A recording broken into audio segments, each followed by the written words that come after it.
আমি একজন মালদ্বীপ প্রবাসী।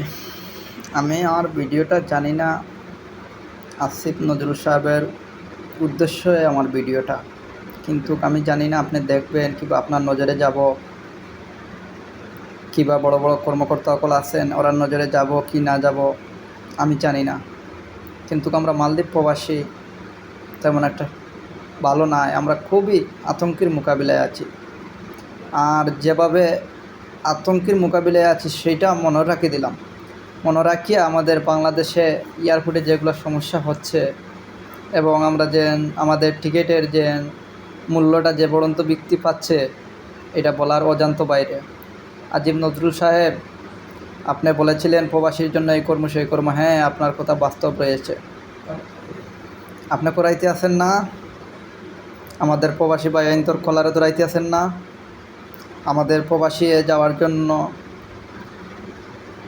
টিকিটের ভাড়াটা করছেন না। স্যার আপনার উদ্দেশ্যে বলছি, আপনার তো যদি আত্মীয় স্বজন কেউ থাকে ওরা আছে বিভিন্ন কান্ডিত আছে, ওরা তো ওয়ার্ক পারমিট ভিসা নিয়ে কাজ করে না। আর ওরা যদি ওয়ার্ক পারমিট ভিসা নিয়ে কাজ করতো তাহলে আপনি বুঝতেন কয় দানে কয় চাউল হয়। আপনি তো সেটা বুঝেন না, না বুঝার কারণে এই প্রবাসী নিয়ে চিনিবিনি খেলতেছেন। আপনি প্রবাসী সকলরে আপনি চিনেন না, ঠিক আছে? একবার বাংলাদেশ শ্রীলঙ্কার মতন হয়ে গেছিল।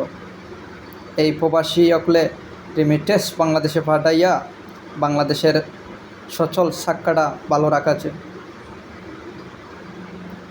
আপনারা জানেন, আপনারা রাজনীতি করেন, দেশ স্বাধীন করেছিলেন মুক্তিযোদ্ধা রকলে, আর এখন দেশের হাল ধরিয়ে রাখছেন রেমিটেন্স যোদ্ধা রকলে।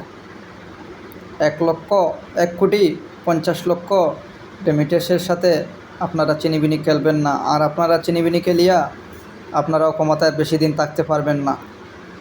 দেখেছেন ফেসিবাদ সরকার পালানির সময়ও তেমন একটা পাইছেন না উনি।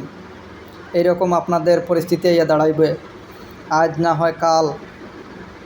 কিন্তু প্রবাসী বায়ান্তরে যে পরিমাণ কষ্ট দিচ্ছেন, যে পরিমাণ আতঙ্কের ভিতরে রাখছেন, বিভিন্ন কান্ডির সরকারের তাকিয়া আপনারা যে পরিমাণ রাখতেছেন এটা বলার অজান্ত বাইরেও। একটা প্রবাসীর মনের কষ্টটা আপনারা জানেন না। আপনারা যদি একটা মনের কষ্টটা জানতেন তাহলে আপনারা এরকম কাজ কখনো করলেন না।